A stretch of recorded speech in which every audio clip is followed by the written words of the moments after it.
Welcome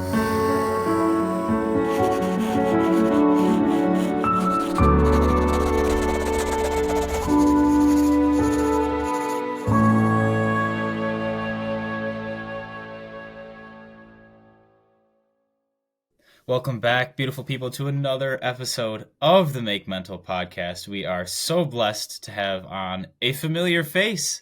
I know we mentioned it in the part one of this little mini series here, but she is back. Jac, welcome back to the Make Mental podcast. Thank you so much, Caleb. It's good to be back. Feels like it was just last week.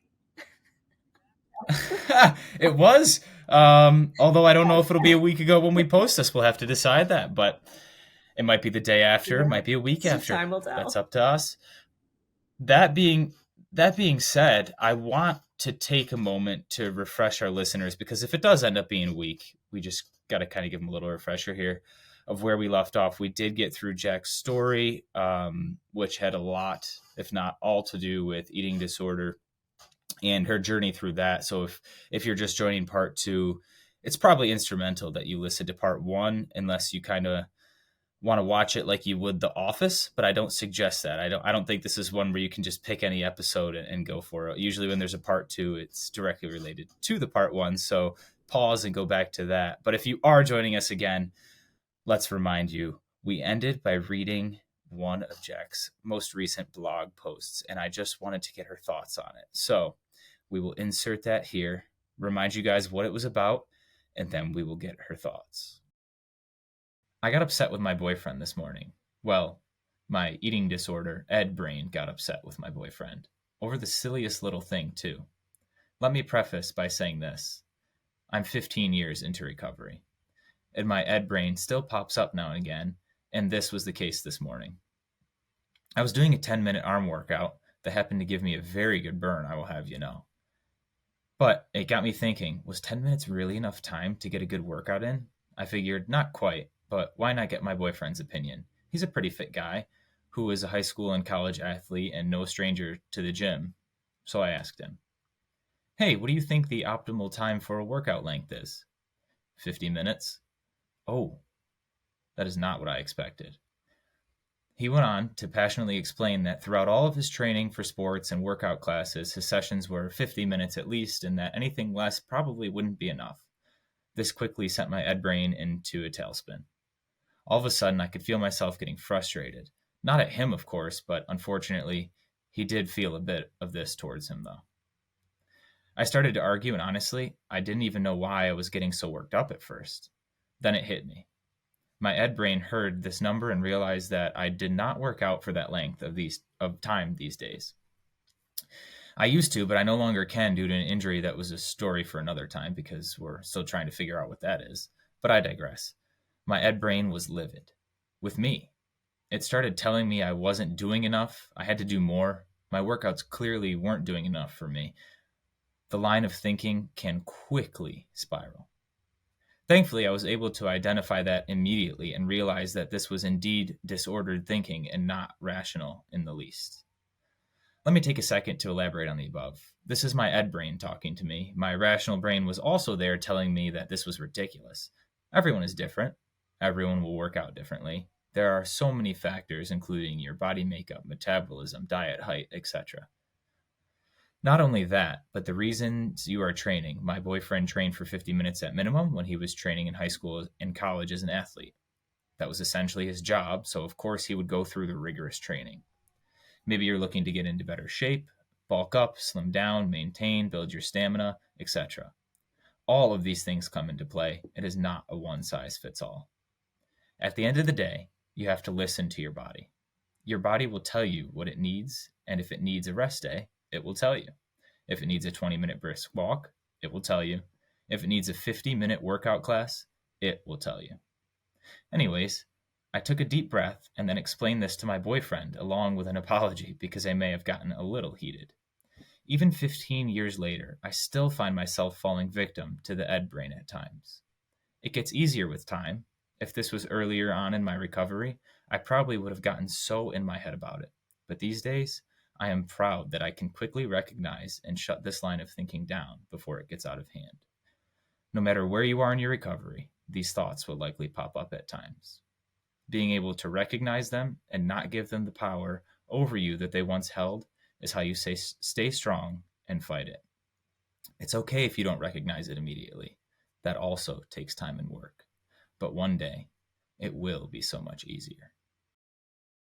So I can talk a little bit about, what prompted that post was just as we go through recovery and, as you get further along, kind of away from the eating disorder and the eating disorder thoughts, you're able to start recognizing them more and more. When you're kind of just in the throes of your eating disorder, you really can't recognize the difference between kind of a rational thought versus like an irrational eating disordered thought. And I feel like I've gotten pretty good at recognizing, anxious thoughts or irrational, just eating disordered thoughts that I probably don't need to be having. Which, I'm not gonna lie, I do still have them some days, and some days there's none at all. Some days they might be just kind of quiet in the back of my mind, and some days they might be screaming into my ear with a megaphone. This was just one of those moments that, even though I'm so many years out of recovery, I was kind of like, wait a second, I recognized that I was having a reaction that I'm like, this isn't me. I'm overreacting, and kind of just was able to take a step back and recognize that, thankfully, pretty quickly on. And I think it's just important to be able to recognize that and be able to know that, sometimes you're going to have those thoughts. It's okay that you don't always recognize it. It's okay that sometimes you let them kind of consume you for a minute. Kind of the important piece here is that you're able to take a step back, differentiate, the irrational thought versus your thoughts, and just talk yourself through it and kind of talk yourself off the ledge and realize that, it's just a thought, and you kind of can acknowledge it and then let it float away and just release the power that it has on you. Because I think a lot of times I used to just fixate on these thoughts and I would let them consume me and let them control me. And so kind of just writing that blog post was kind of about that, and the fact that, even so many years later, I do still have moments like that, but just being able to recognize it and move on is key to kind of just a successful recovery. And recovery is not linear. It's going to be bumpy. Yeah, three things that I think I took away from your immediate reaction to the reading of that. First is I think it's a form of self recovery in itself. It's almost like journaling, but Mm-hmm. you're just sharing with us your thoughts. I mean, some people keep journaling to themselves, some people do it in the form of a blog, whatever works. Did this turn into like a form of assistance for you? Did you start looking forward to writing them, or is it more of like a, hey, this might be something I want to put on the blog and other people can relate to and I can teach? What is that for you? It's kind of both. I think that in the moment for me, it was very therapeutic to get it out. And then it was also one of those things that I was like, hey, this might help other people. So I also want to share this. And I used to struggle a lot with like keeping it inside. And I didn't really want to share with anyone because I was like, this is so weird. I don't want people to know how my brain works. People are going to judge me, just kind of those kind of fears. And now I'm at the point where I'm like, I know I'm not alone. I know a million other people have very similar or the same thoughts. So I think that being able to share that and help contribute to that conversation is a good thing if you're comfortable to do that. I don't think that anyone should force themselves to do that if they are not in a place where they want to. I just personally am like, you know what? I'm in a place where I feel like I can share this. I think it could be helpful for other people to be able to look and say, hey, this person's also feeling this. Here's how they worked through it. And maybe hopefully get some ideas of maybe how they can work through it and different tools that they can use as well moving forward. So it's kind of both. Yeah, it definitely does. And I think how we've heard it phrased before instead of maybe a relapse, because I know that is a very strong word. And I know how careful you are with your language, which is appreciated. I've heard people reference it as servicing the negative inner thoughts rather than Mm-hmm. the positive ones, right? You're, I mean, like any mental health struggle, there's a lot of angles, but usually there's bad thoughts and good thoughts. Are your actions reflecting your negative thoughts or are they serving your positive thoughts? So yeah, a relapse could be the technical term, but the way we like to describe it over here and the way I've heard it so many times is just acting on those negative thoughts and not really serving that positive version of self. If that makes sense. Absolutely. And thank you actually for saying that, because I feel like I kind of misspoke. There's so many ways to talk about it. So kind of what I meant by that is I guess I'm years out of my what I would call my most significant struggle. Because I do agree that, recovery can be a lifelong thing. And I feel like at this point I've had moments where my eating disorder has been very not not a big part of my life. And then there's been moments where it has been a bigger part of my life. I think I mentioned in the last episode that I've had a couple relapses, I would call them. I don't know if that's I don't really know the correct term, but I guess I would call it a relapse. None of them were as bad as the initial one. I was never hospitalized. I was never in full treatment as intense as I was the initial time. So I kind of consider that my, again, I don't even know what I would call it, but I guess I would call the first struggle with the eating disorder back when I was a freshman, like my eating disorder, like that was my deathly battle. That was my fight for my life. And then since then, I've had issues and struggles, but they've never been to that extent. They've been something that I was able to pull myself out of without having to go to a hospital or an inpatient.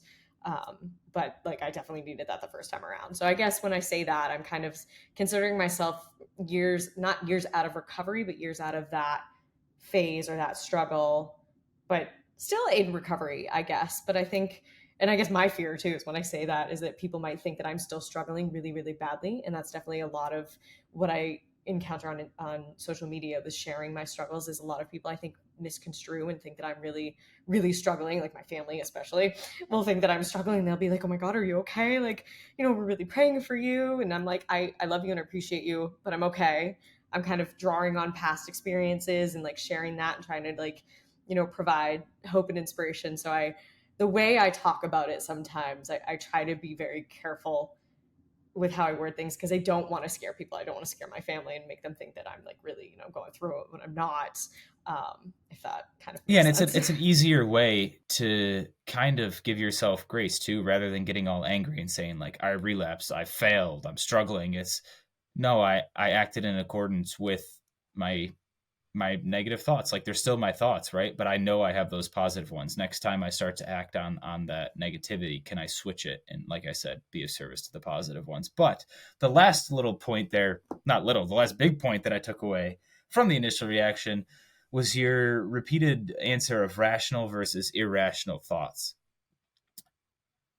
What the heck is this world? I mean, we could go anywhere with this one, but for you, and maybe now that we're even further removed from the, I will call it the bulk of your battle, um, what does that look like in daily life for you? Irrational versus rational thoughts. Is it something that creeps into work? Is it something that creeps into other parts of your life? And how can you serve the rational thoughts and not the irrational ones?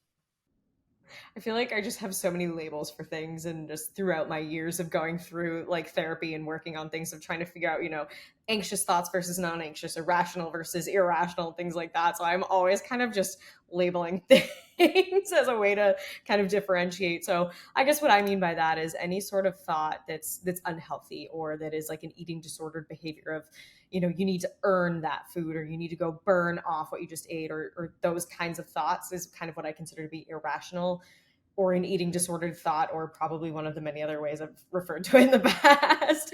And then kind of the rational side of things is like my healthy, normal state that's like, just, eat and nourish what you need to do for your body, move the way that your body, needs and wants to be moved instead of thinking of it as like punishment or ways to earn things, and more so just trying to live, in a more healthy, balanced, aligned way, if that makes sense. Yeah, and there's definitely, not to get scary with the what we're talking about here, but there's definitely a fine line to walk there. If you start to hyper focus on the rational thoughts, that could also be as detrimental as only answering to the irrational thoughts. How do we walk that tightrope, or how did you walk that tightrope? And then if you fall off the tightrope, how do you get yourself up and keep going? Absolutely. So I feel like it was really beneficial for me in the very beginning to be very aware of my thoughts and labeling what was rational or irrational or anxious or not, or eating disordered or not, kind of however you want to talk about it. For me, I think in the beginning it was more of like eating disordered thoughts versus non-eating disordered, or like anxious versus non-anxious, and now I guess I'm just rational and irrational to lump them all together. But that was a critical piece to for me, was to be able to first just differentiate between what the thoughts were, because I was so caught up in just in my thoughts that I was in my head and I wasn't present and I wasn't focused and I just wasn't able to fully function. So being able to identify first and foremost, what kinds of thoughts I was having, and then kind of from there being able to take a step back and think like, okay, I'm having this thought, like, but it doesn't mean that it's real. It doesn't mean that I have to let it consume me and give it that power. And so I guess kind of the way my therapist explained it to me, she's like, think of it as a cloud, for example. She's like, let it float in front of you, acknowledge it, you see it, and then let it keep going. And I don't really know how that worked, but it did. It just worked for me that and not overnight. This took a long time for me to really just basically rewire my brain to treat the thoughts that way of like instead of just constantly having that negative pathway of thoughts and having them constantly just coming in and consuming me, of just really being able to like identify, okay, I'm having this thought, but it doesn't mean it's real. It doesn't mean it's going to happen or that it has happened or that it's going to control me, and just being able to let it go. And it took me a lot of just like training and in trying to just, first it was just identify the thoughts, and then it was, you know, really just trying hard to let them go, and it would work. And then maybe a new thought would come in and kind of replace the old thought, and so it was a process until finally it almost just became second nature. And that, you know, for the most part I don't even necessarily think about my thoughts in that way anymore. Every now and then, if I feel myself, you know, physically getting anxious, I try to take a step back and say, okay, what's causing that? What am I thinking? Or what's happening around me? And I'm able to kind of realize that, like, okay, there's these other things going on that are stressing me out. So my body is kind of going into its default of like fight or flight and kind of reverting back to old habits. And then I'm able to just go back through that process of, okay, hey, this is the thought that's freaking me out, acknowledge it, let it go. Yeah, I love the cloud reference. And like, if you're standing on the ground and the cloud's rolling over you, right, and it is raining and it's thunder and lightning, it's eventually going Mm-hmm. to move on. And if it doesn't, you probably live in upstate New York and feel rain every single. No, I'm kidding. But even in upstate New York, it's beautiful out today. It's sunny, right? Yesterday or 2 days ago, losing track of time, it was a little cloudy and just fog. But if you, again, it's this might be a little far fetched, but the power of presence, right? I think we talked about it a little last episode. If you literally and physically are where your feet are and the clouds are going over top of you, eventually it will pass. And as soon as the sun comes back out, you can start to walk again. Sometimes you have to trudge through the snow and the thunder and the lightning, but most times you like to stay inside and just let it pass. As an athlete, the way I think of it is there's moments in the game where you're like a well-oiled machine, right? Your team is working well together. Or if you're a solo sport athlete, your body is in tune with the surface that you're in or on, or whatever task you have at hand. There are moments in the game or before the race where everything is completely still. And that's when your brain starts to go. You have to remind yourself of the fundamentals. I think that's what you were hinting at when you said you still have those tools, but it's almost subconscious now. I'll be dribbling down the sideline and not thinking about it. Like I'll maybe make a move, get it stolen, win it back. And then when there's a foul and the game is still, for a soccer reference, that's when you have to think, okay, how do I want to curl the ball this direction? How do I want to do this? Remind yourself that you can. So for all our athletes who might be struggling to visualize that, take mental health out of the picture for 20 seconds. We're not going to take it out for too long, but just remember that in your sport, these moments happen. And if you can do it in your sport, you can do it outside of your sport. It just takes training. And that goes back to the point that we've played our sports for so long. We weren't just good the second we woke up and decided to play our sport. What what would you say to someone who is at the recognition moment, the awareness moment, I think we've referred to it as, who's just scared to start because they see that sometimes it can be a lifelong difficulty, that sometimes it is a dark, scary road, but there are people out there, such as yourself, who are letting us into that road. What would you say to someone who's just about ready to start, but just hesitant? I would definitely remind them to, you know, pay attention to, you know, everything they love in life and all of those joys, and try to focus on the positivity, because, you know, there's not always a lot of that, especially in the beginning of recovery. It can be a long, hard battle. And I think that that is something too important to remember as well. But I think it's really important to focus on what you're working toward, and just remember that there's so much more to life and there's so much life to live. And that, you know, kind of living in that eating disordered world, or that just that struggle with mental health, is almost, it's limiting you, and it's not really a true life. It's very limiting. And I think that, you know, it feels safe because that's what you know. But as soon as you kind of push yourself outside of your comfort zone, that is when you feel the most fulfillment and the most happy, with some discomfort, but discomfort leads to growth. And I think just remembering that, keeping your eye on the light at the end of the tunnel, and just also knowing that there are going to be hard times, but that you've made it so far that you can make it through any of those hard times, and that you don't have to do it alone either. There will be people by your side that you can lean on whenever you need to. Yeah, again, community, excuse me, community through difficult times is such an important thing. And sometimes you might feel like you have no community. Sometimes you might feel like no one truly understands. No one really has gone through it, which might be true. Because remember, your story is unique, but that doesn't mean Mm-hmm. people don't share similar journeys. Again, the fact that we have a whole ED month shows that people share similar journeys, right? Not one person is the same in their success story either, but every Mm-hmm. sport at the Olympics has a gold medalist. They're all considered gold medalists. They just played a different sport to get there. They still know the hours it took to get in to the gym to Mm-hmm. train, right?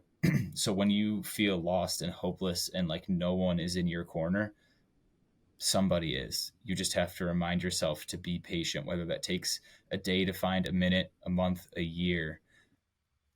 If you're working with a therapist, at the very least, they're in your corner, right? Someone is in your corner. And if you truly feel like no one is in your corner, I always invite just to reach out to the podcast Instagram page. I promise we will get back. I can't promise on the timetable that we'll get back, but we will get back because we care at the very least. But to kind of continue with you, Jack, I was listening to a podcast the other day. Surprise, surprise, podcast nerd. Classic. And some people, well, how do I want to phrase this? When you're going through a journey, right, and you might not necessarily know it, but someone looking on the outside does, right? Because that happens a lot. It's easier to see. It's easier to watch the TV than be in the TV. I always say. Mm-hmm. Um, Mm-hmm. but in mental health struggles specifically, some people need you to connect the dots for them, and some people Mm-hmm. need you to connect the dots with them. That was the quote I heard from another podcast, and I was like, wait a minute, that could be mental health. Yeah. How? Let's kind of put on a different hat here. As an outsider, how can you kindly suggest to someone struggling, or did someone for you, and kind of balance that connecting the dots with somebody versus connecting the dots for them? Because I think it's tricky specifically with eating disorder Mm-hmm. struggles. Very. I think specifically to eating disorders, and honestly this kind of goes for all mental health. It's one of those things that you ultimately you can't do it for the person. You can't do their recovery for them. They have to want to recover. They have to want to ultimately take those steps and make that decision. But as an outsider supporting them, I think just, helping to make the connect those dots with them or for them is helpful for both parties, because I think it just helps people get a better understanding. I think as we're working through things, a lot of pieces start to fall into place of like, oh, that explains why I felt that way or why I did those things. And when you don't always need to know the exact why, but I do think it does help. I think that having an idea of why can help you realize what triggered it, what happened, and how you can avoid it and work through it and set yourself up for success. Because I have heard people say you don't need to know the why, and I agree in some cases, but I also do think that it is really helpful to know the why. I think it can help you just prepare for the future. And I think that, having that understanding and having the whole piece, whether it's just you or someone working with you, is helpful to just, know what you need to do, know what tools you need, and kind of get an idea of the steps you need to take and to be able to move forward and grow and stay strong and kind of ultimately, not just make it through recovery, but thrive and continue that recovery, however that looks.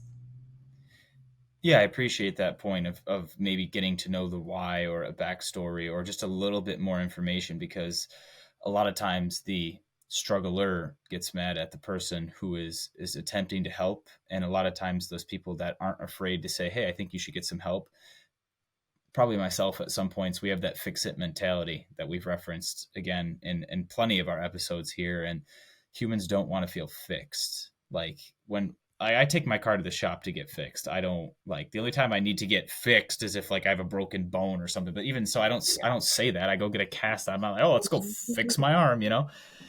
I think as a friend, as a supporter, as a just someone who is there to help, I think it's we have a tool belt ourselves, right?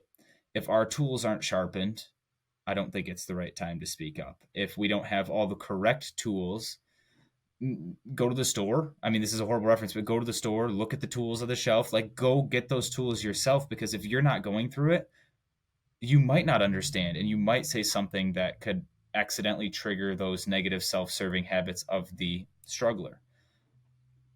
If you do have the tools on your tool belt though, can you be the support system and the person who takes out the hammer when needed, hands him the hammer, or gets out the duct tape, for lack of better reference? Can you be that person who holds the toolbox for them and says, I am right here with you. I don't know how to fix your, again, air quotes, your car, your thing that needs a little bit of work, but I have tools to help. Please let me help. And then on the other side of the spectrum, if you are the person going through it, make your needs known, almost over known explicitly. It might feel rude, it might feel aggressive. Don't be like, I don't need your help. I mean, I'm not going to sit here and tell you what to say and what to do, but if you don't want the fix it mentality person who genuinely loves and cares about you to have that mentality, one, it's going to take some time, just like it's going to take some time for recovery, but two, if you can also kind of help them, then you have someone you're connected with. Then you have someone who is struggling with you, not the same exact symptoms and same exact problems, but they're struggling with you. And again, that's that connection versus comparison. Oh, they don't know, they can't. No, connect with them and maybe help them see it, right? Because chances are, if they see it once, they're going to see it again. So is there like a fast pass to get there that you're aware of, or is it something that genuinely does take time? And did you have someone like that in your recovery journey? I know three big questions right in a row. I am sorry. Yeah. Oh man, where to start? I mean, it was definitely my mom because my mom was the first one to ever approach me saying like she didn't come out and say you have a problem, but she came to me and was like, I'm concerned. I think you're struggling. And actually what she did was she did a lot of research to see, these like the signs that I was presenting. She was like, I think that it's this. And she went and did a lot of research on eating disorders to make sure before she came to me that that is actually what she thought I was struggling with. And so not everyone's going to do that. I was very fortunate to have a mom that, took that initiative to go and try to learn and try to empower herself to be able to have that conversation with me. And I think just at the end of the day, being open and communication is key. As you said, like make your needs known. And if you don't know what your needs are, you have to work together to kind of figure that out. And then when you do figure that out, you have to make them known because no one can read your mind. You can't read the other person's mind. They might be sitting there thinking you're thinking one thing and that they're afraid to say something when like you might just be kind of sitting there like oblivious to it all. So communication is the biggest piece. Unfortunately, there's definitely no fast track on that process. It definitely takes time and it's gonna be different for everyone involved and everyone's journey. But I think that if you're able to try to be as open as you can, and you will become more open as time goes on, and just communication, and just even if you have just one person in your corner that's doing that for you, just working with them and not against them, because they're not trying to work against you, they're trying to work with you, and just trying to remember that. Yeah, effective ways, because I'm sure it gets frustrating when you do have someone Hmm. who is, and this might sound really terrible to someone who has never been through a mental health struggle. You get angry at the people closest to you, not Hmm. really on purpose. It just happens, right? You're the people you're most comfortable with, sometimes you drag down the most. How have you learned to maybe channel that aggression or reword that anger? Because, like you said, at the end of the day, at least 99.9% of the time, they're there to help you through it and they love you. Hmm.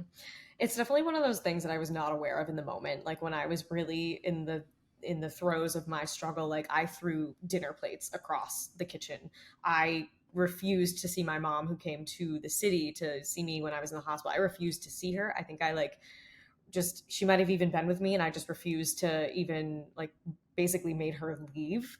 And like on it it's actually kind of hard for me to like I'm gonna get a little emotional just to think about the fact that I did that and that I behaved like that towards someone who loves me so much. And I'm sorry, it's just like one of those No, things that you're still makes okay. me emotional to think about. But you do have to be able to forgive yourself too and forgive those moments because they were really hard And everybody involved knows that it's really hard, and that it's not an easy thing to go through, and you're going to have those moments, those really low moments, and you're going to do things that, looking back, you're kind of like, how could I do that? How could I treat this person that way? And something that's helped me is actually being able to talk to my mom about this after the fact. And we've had conversations where she's, probably not told me everything, but I've asked, and I've kind of tried to be like, hey, what did I do? Tell me. And she's like, I'm sure she hasn't told me everything, because she's like, you don't need to know. Because I've blocked a lot of it out too. I've blocked a lot of those memories out. But just having grace for yourself too, because in order to recover and move on, you have to forgive yourself for those moments too.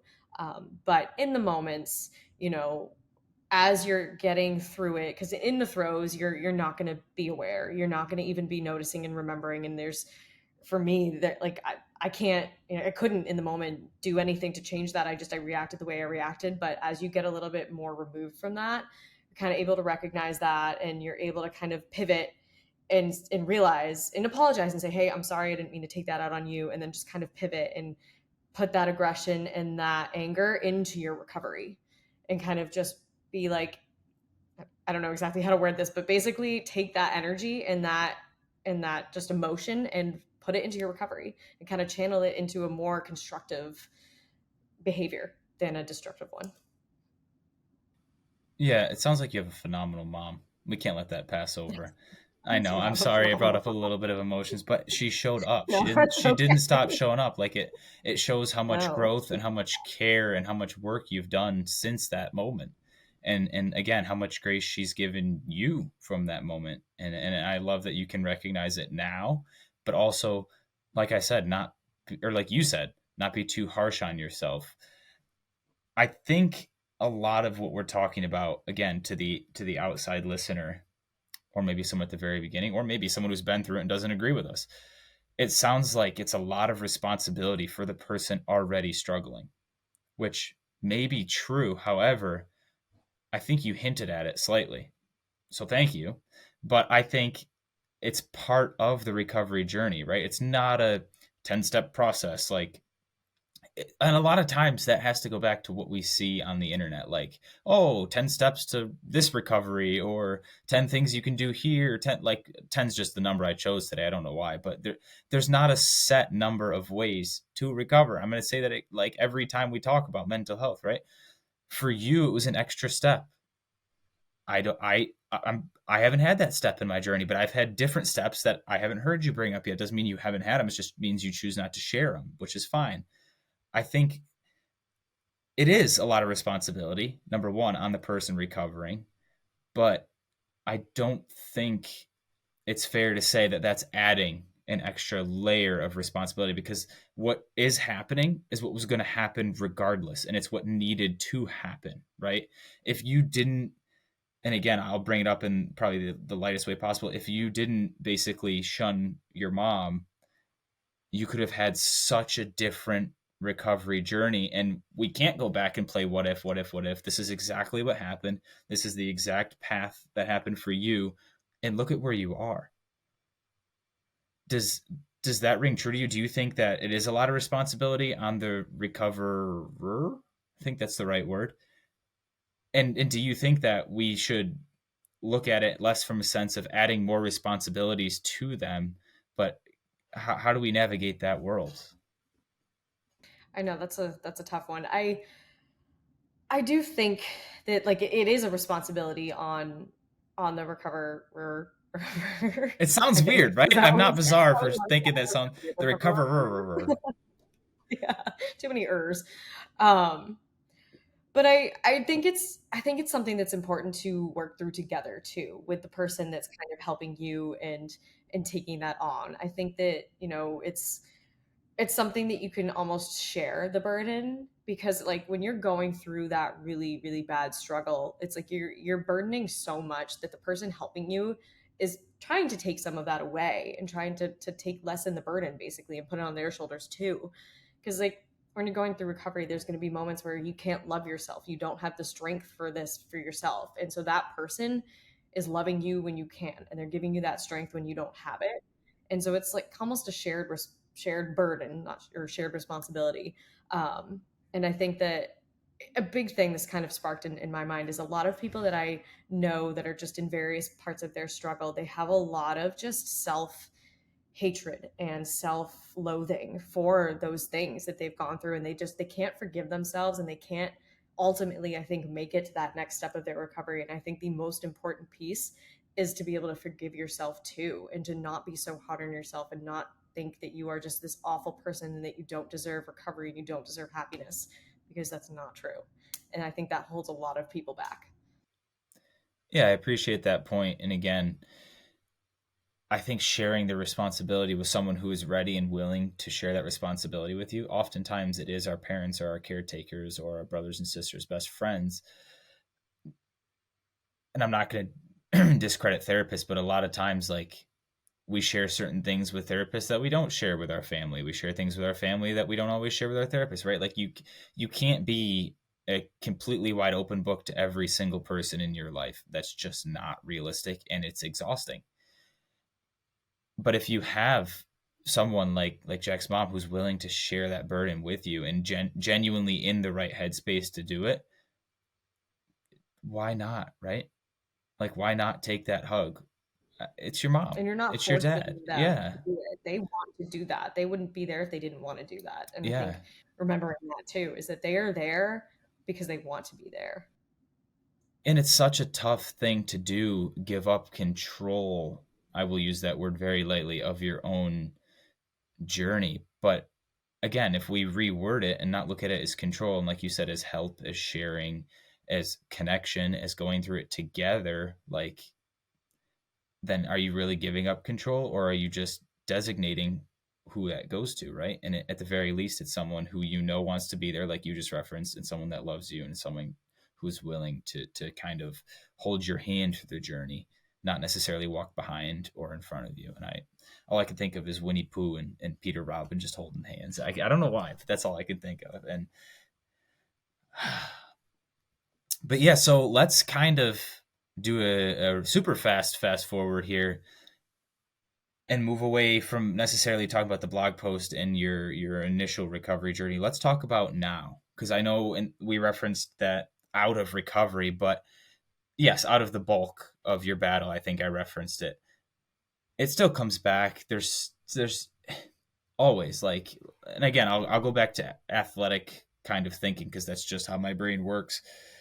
If you break your arm when you're 12, by the time you're 70, you're probably going to have a sore arm. Like, that's just the way it goes. I'm not saying there's an age limit for mental health or any of that. I'm just saying, like, if you've struggled in one part of your life, chances are it will show up again later in life. Can you kind of walk us through those feelings and how you utilize those tools now? Because we reference those tools, how you utilize them so that way it doesn't come back in full force. Hmm. Absolutely. So I've had a couple instances since that kind of the major battle. I like the way you put that battle. Um, And so one was graduating college. I was in New York at the time, doing an internship, and it was really great. But I ended up going through a little breakup, and it was not the healthiest relationship. It wasn't horrible by any means, but it also wasn't the healthiest relationship. Kind of some control things there, which clearly control is a theme in my life. And so that and then I also decided to try to go vegan at the time, which I quickly realized I can't do diets like that. I take them way too far and get very restrictive and rigid. So that kind of backfired on me. So I recognized that I was falling into old patterns, and I knew I needed to go home actually. So I ended up going home a little bit early from that internship, because I thought that getting home and being around my family and just being in a familiar place was probably the best thing for me. And I was able to kind of pull myself out of that. It really didn't get too bad. So I was able to kind of just recognize that. And that was like 2016. I think that happened. And then I was actually, pretty good for a while. And, I was home just working and living life and just kind of trying to figure out post college life. So I would say 2016 until a little over a year ago, like a year and a half now, was maybe kind of another notable battle of in my life. Actually, another major breakup. This was just a long-term breakup. It was just we'd been together for 6 years and just ultimately decided it wasn't the right relationship. And so, deciding to end that was not an easy decision. And I had really, really bad anxiety leading up to making that decision, to the point where I started to just lose my appetite, couldn't eat because like I would just get physically sick. And so it started off purely anxiety and not eating disordered. But then after the breakup happened, I was still very anxious and just trying to work through, the fact that I had just made a major life change and was now moving out and into Manhattan, in a city that I didn't, hadn't really lived in other than the couple months for my internship in 2016. And I think one person actually did still live here, but like I didn't realize that at the time. So I didn't really know anybody. I ended up staying on someone's couch that I had met like a month before that, this girl at a networking event. When I told her what was happening, she's like, "You can stay on my couch if you need to." And I was like, okay, why not? Like neither of us even Whoa. questioned it. We were both just like, this is so great. Let's do it. Are you And still actually, friends? it was, we are still friends. What a We were really good story. friends. What a So story. actually, a year later, she ended up staying on my couch when she was looking for an apartment. So it kind of came full circle. But it was actually one of those moments where we almost both saved each other. She was going through a really hard time, feeling very isolated in the city, and she was here for work. She's from the Canary Islands originally. So she was like, I think I want to move out. Like, I don't think I'm happy here. And then when I moved in with her for like, I was only here for a week and a half, but her having a roommate, she was like, you reminded me how fun New York can be, and that I'm not alone. And like you basically sparked that like fun, I guess, in her again. And so she was so thankful for that. And I was thankful to have her to not be alone all the time. Like she would take me out with her friends and just keep me busy. And she had gone through a pretty major breakup herself a year before. So she had been there and she kind of knew how to help me on that front. But kind of back to the eating disorder piece, I did kind of transition from the anxiety and not eating and losing some weight to the, oh wait, I like this. I'm almost like a control thing again. Of I think I just was so consumed in not focusing on the breakup and the fact that like while I made the decision, it wasn't easy and it was still sad. And so that did transition into over exercising, under eating, and that lasted for like 6 months. So that was actually kind of a not great. It was a little more significant than the first of the second battle, I guess. Not the first, but the one from 2016 was not as bad, and this one was, yeah, this one was a little bit longer. This one was a little more concerning for the people around me. But ultimately, I did kind of wake up one day and was like, wait a second, what am I doing? Like, I'm realizing that I'm falling back into old patterns, and I'm like, I don't want to do this. I'm not putting myself through this. I'm not putting my family through this. I've come way too far to significantly fall back into that. And I kind of, it wasn't an overnight change by any means, but and I definitely still struggle a little bit here and there, because I think we're talking like it's been a year now since I kind of recognized that and realized I needed to make some changes. So I'm about a year into that process, but it was definitely it wasn't great for a little bit, but I was able to recognize it. And just I did actually go back to therapy because I was like, okay, I think I need a little more help than just I can't do this quite on my own. I'm a little bit further into this than I realized, and so I definitely needed a little bit of help to pull myself out of that. And so I went back and started seeing my therapist again, and talking to my mom. And I remember my mom saying, I knew something was going on, but I didn't want to get involved yet because she's like, I just know how strong you are, and I knew you'd be able to pull yourself out of it. But she was like, I was here if you needed anything, and everything. I was like, thanks, mom. Again, lovely mom. Mom for the I win. know. Uh, Gotta love.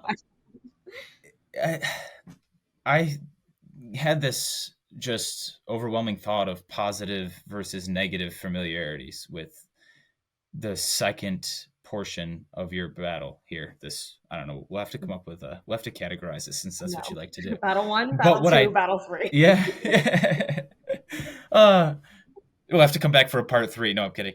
Um, but the positive versus negative familiarity, what I was doing when you were speaking, I was putting check marks next to a positive familiar moment and a negative one, and you outweighed it 4-1. So there we go. You had the recognition that the relationship wasn't the healthiest, and changed that. That was positive familiarity, back to being single. Positive familiarity and moving back home, something that was familiar but was comfortable. kind of in the middle, moving back to the city. Maybe like you knew you liked it there, you wanted to give it another shot. So that one I didn't write down. That was kind of just like a life choice, big one, but not a familiarity one necessarily. Negative familiarity of falling back into that old serving the eating disordered thoughts, right? As we put it in the beginning. But then the positive familiarity of making a friend for that week and a half. So 4-1 that's such a good ratio. And you didn't slide further. Yes, it was 6 months, but you were steps back towards another positive yet familiar decision.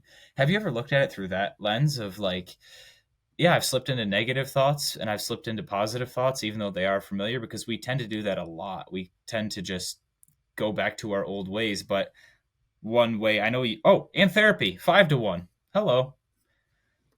That's what I was going to say. Out of all the blabbering I just did, all important in my mind anyway, otherwise I wouldn't have said it. But therapy was that ultimate positive, familiar thought that reminded you of the fundamentals, right? That's so much of therapy is we just are like, whoa, slow down once you're like in the heat of it, because my therapy sessions are almost like this, where I just talk and talk, and then my therapist goes, stop, let's dissect. That's kind of what happened to you over that 6 month period. It was just a series of serving that one bad familiar thought. Then you went to your Hmm. therapist and they were like, whoa, slow down. Have you ever thought of it in that lens, or how do you look back on it? No, but I really like the way that you're thinking about that and the way you phrase that. Um, I, I don't know.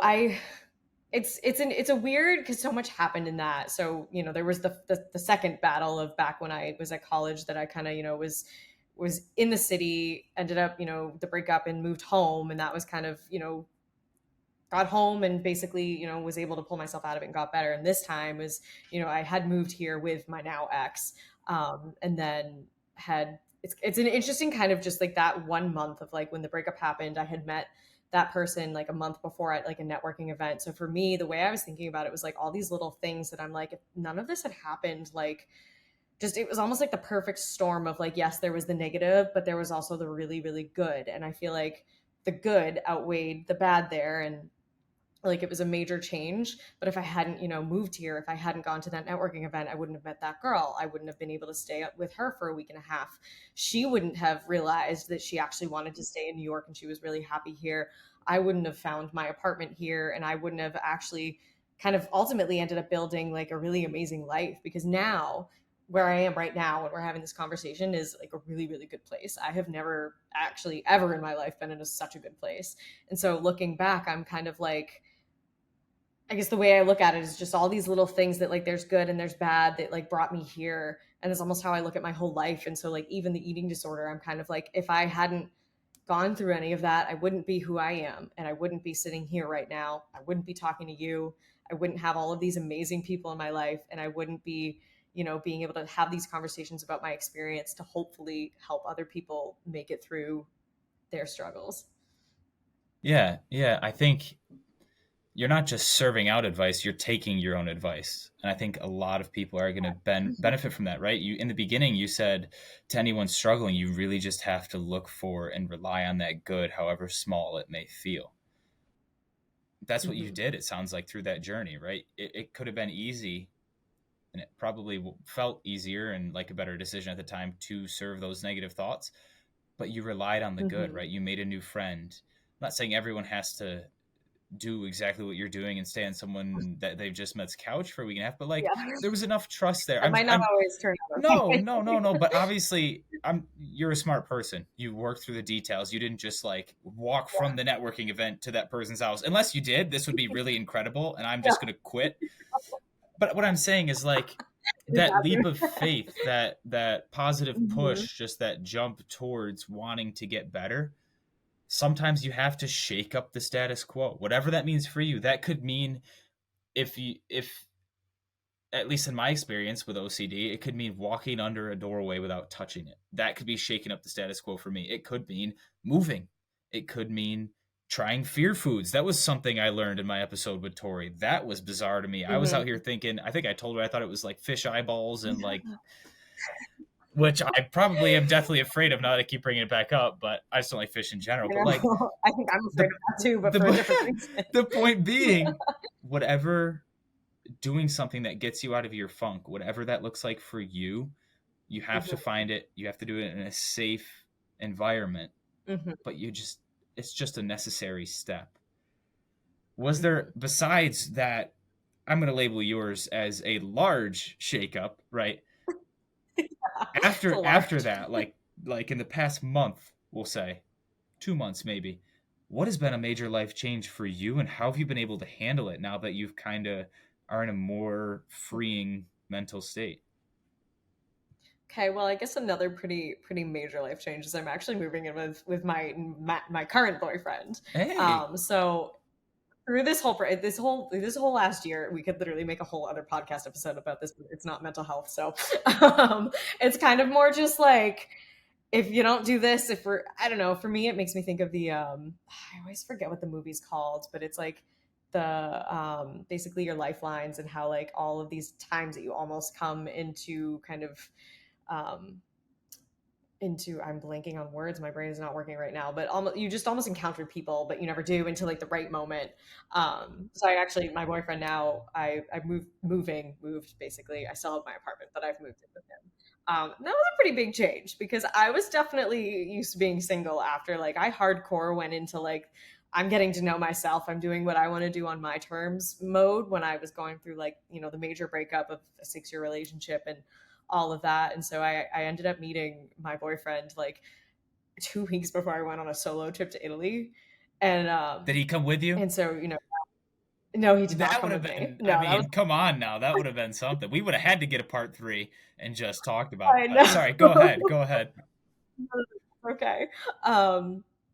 So we've went through the process of moving in together over the last like probably month and a half, and so that was a pretty major change, and that was definitely one of those things where I was like I don't want to give up my apartment, like all this stuff, and like I'm like, am I really ready to like do that again? But ultimately I was, and I am, and I'm like so happy. But that was probably a pretty major change in the last month and Yeah, a and you, half. it sounds like you've done enough work that no negative self serving thoughts slipped back in, which kudos to that. That's a lot of Hmm. self work and shows how far you've come and are. And again, you've, like you said, you've gotten to the point where that work kind of happens subconsciously, but I'm sure that didn't come without Hmm. those intense moments of focus that you referenced, and like you said, just holding on to those during those intense moments of focus and intention, those positive things in your life Hmm. is so crucial. But phew, I Hmm. was a stranger. I was like a an outsider to all this eating disorder stuff. Way to end it, Caleb. All So this eating disorder stuff. No, genuinely though, this world of eating disorder was so foreign to me. Like I knew it existed. I never really tapped into it. I'm sure I've had friends that have kind of existed in this world for a while, but haven't felt that I was the person to share it with. Totally fine though if I wasn't the person to share it with, right? As long as they had someone.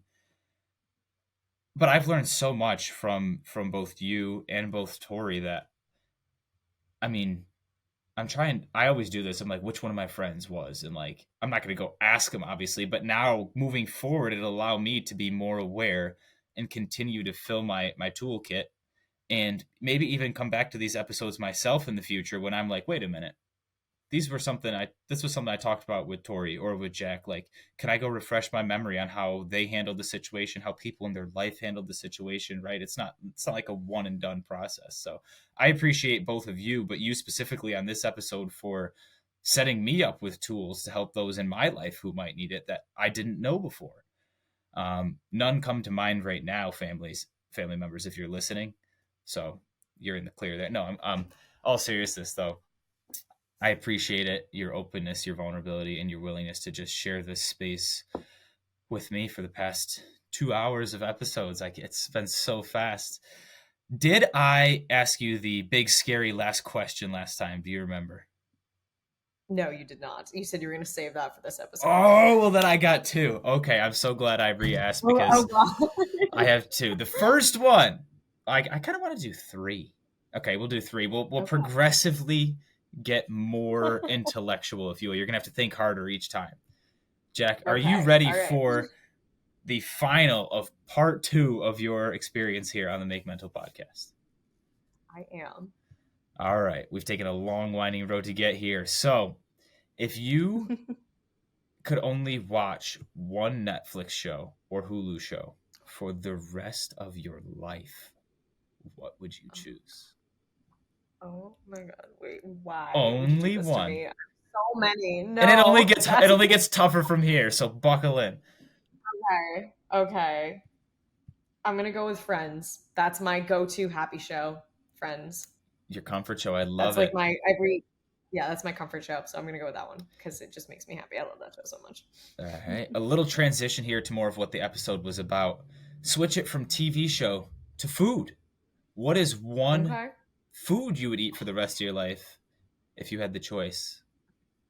Can I give you two answers? Yeah. Like if I were to categorize if it was like sweets, dark chocolate Okay. or dark chocolate covered almonds. Dark chocolate covered almonds. If I could only eat one thing for the rest of my life, it would be that. But if it was like savory, it would probably be mac and cheese. Can I ask a Mac and cheese follow with up? dino nuggets specifically. Mac and cheese with what? I'm sorry. Dino nuggets. Oh, no Yeah. way! One of my housemates, and I'm not going to say their name, but if you're listening, you know exactly who you are, Ryan. Don't Dino say that nuggets name. and mac and cheese.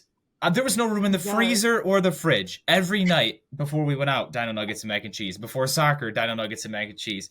And then he'd call his mom because he'd run out of room on his credit card because he ate so much Dino nuggets and mac and cheese. But he loved it, right? It was his thing that he went back to. It's a comfort food. I'm going to It's ask a comfort food. follow up. Yes. What is, since I'm so new to this topic, Yeah. what is a fear food for you that you can now eat that you are proud of that you didn't eat before? Mac and cheese and dino Really? nuggets. Huh. Yeah. Okay, that is Yeah. awesome. So you've really embraced the let's eat Yeah. something. Okay, I love it. But it's unfortunate though because I'm gluten and dairy free because I Oh, get like very very bad stomach aches when I eat any dairy and any gluten. So like I specifically have to be like really boring and get the gluten and dairy free versions of it, but I do still do hey, it. it still sounds good, man. I, It is. oof, It is I still might good. go I get Dino actually Nuggets and mac and cheese. But I was gonna say I don't want to go eat mac and eh, cheese now. the final question of your time on the Make Mental podcast is probably my favorite, and I ask every single guest, so I'm excited to hear your answer. If there Mhm. is one person in the entire world who you could give a hug to that you know needs it in this exact moment, who would you give it to and why? That is a really good question. Um, this one's so it's they're not struggling. Can I give an answer for someone who's not struggling? Yeah, just someone who you think needs a hug from you. I just They don't have to be Okay. struggling. Well, I would love to give my best friend a hug because she just got married this weekend and she's so happy and excited. And I'm so happy and excited for her, but I know that it was such a big wedding and she's an introvert and it was just so much for her. So I wish I could like now go back and like the quiet moments after the wedding and just like, give her a hug and be like, I'm so proud of you for just everything and for just, being her and for just making it through all of that socializing and all of that because like it's a lot. Even I was exhausted. Yeah, I love that. Happy people need hugs too. We forget about that sometimes, you know? Happy people are usually given the hugs, so we got to give them one. I know. I just know that she's probably tired right now. And I just, that kind of that exhaustion of because I know that I am very outgoing, but I do get mentally exhausted when I'm on all the time. And I just that whole weekend she was just on. And I know she's probably mentally exhausted right now. And I just want to give her a hug. That is fantastic. That is definitely a unique one. The newlywed gets a hug, but that is awesome, right? No, that's okay. Maybe we'll title that episode. No, we can't title that episode that. Newlywed gets the hug. Yeah. But That could be like the subtitle. right. But I again want to thank you with every fiber of my being for being so open and honest.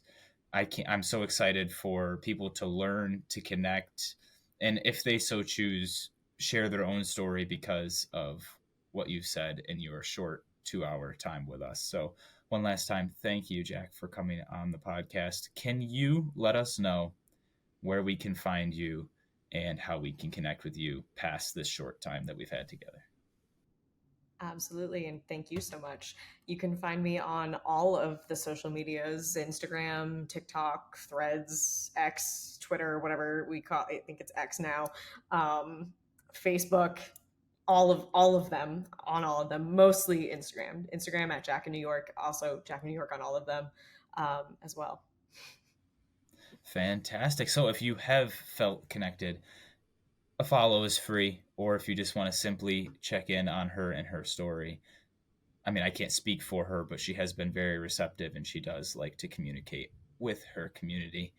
Much appreciated. One last time, thank you so much for joining us here on the Make Mental podcast. Thank you. And definitely always happy to try to, interact with anybody in any way they need. If they need to reach out for help, I will always respond. I, like you, cannot guarantee when I will respond, but I will respond.